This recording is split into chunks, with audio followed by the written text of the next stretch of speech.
Hey, Falcon Nation, voice of the Falcons, Mike Rigger, back here at Wrestling Media Day. Joining me now, head coach Frank Barbrie. Coach, thanks for joining us. All right, thanks. I would like to say a very successful season last year. I think it was a record, or if not close to a record, of amount of wrestlers that we had out going to nationals. Mhm. So, are we looking to repeat that, or do you think we might have some more dudes and ladies that might be going out to Iowa this year? Well, I mean, it all. I mean, it's usually a long year, Right. But I mean, projected. Yeah, I in my head, I projected the entire team. Yep. We know of our returning wrestlers. How about some newcomers that are new to your squad this year? Can you tell us a little about those guys? Yeah, we got a kid from Pleasant Valley High School, our 125-pounder, Edward Lawrence. He's a really tough kid, very good on top, excellent leg rider, good on his feet, down from bottom, well-rounded kid. I mean, I know his coach is the Nunamakers. I wrestled with his coach's younger brother, Ryan, who was also a state champion. Tough kids from Nazareth. Right. Yeah, so he was well coached. He's well-rounded. He's going to be, he'll be a solid 25-pounder. Yeah. Good.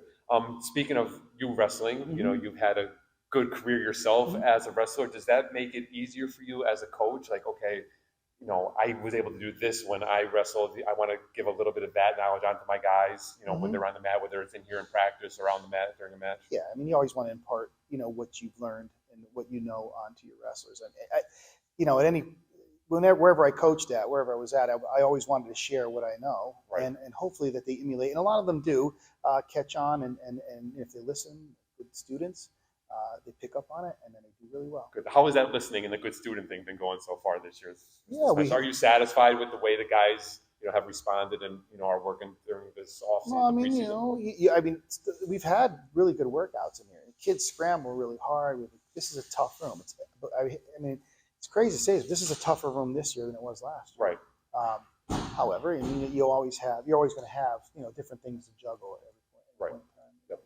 Are there any matches, tournaments that you're really looking forward to getting your guys out to? What are like the highlights of your schedule this year? Yeah, I mean, I'm looking forward to. I know we have Keystone coming up. It's going to be coming up this Sunday. Okay.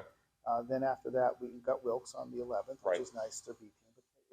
Good book Still, for them. right. Yeah, and then we'll head up to Millersville, which is it's a Division II, Division I kids will be there, Division III. So like anybody that's looking to move on, especially our 4 returning national qualifiers. Right, that's a chance for them to really.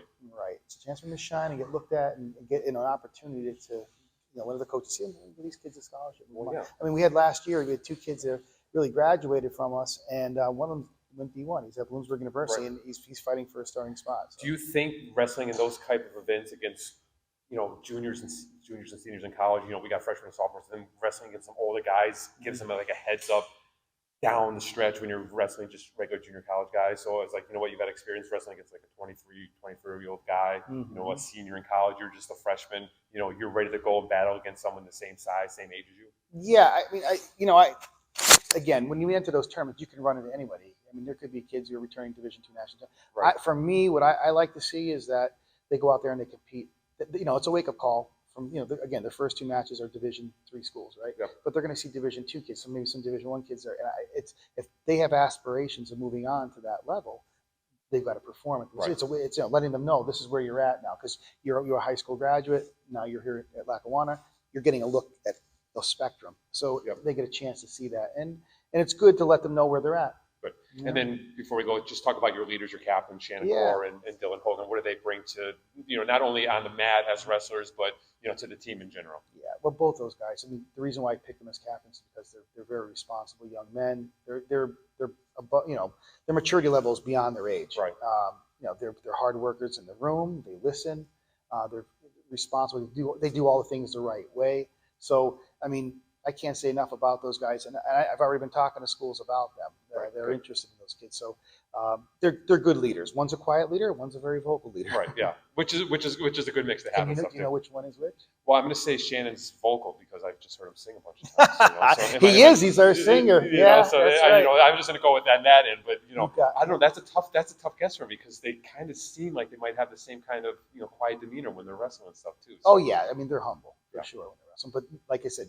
You'll see Dylan is a quiet leader and Shannon's a vocal leader, but both are leaders in regard. So it's a nice balance. Right. The yin and the yang. Yeah, which helps you out greatly, I'm sure. Yep. Have a great season. Thanks. I appreciate it. Thanks. Frank Barbrie, wrestling coach.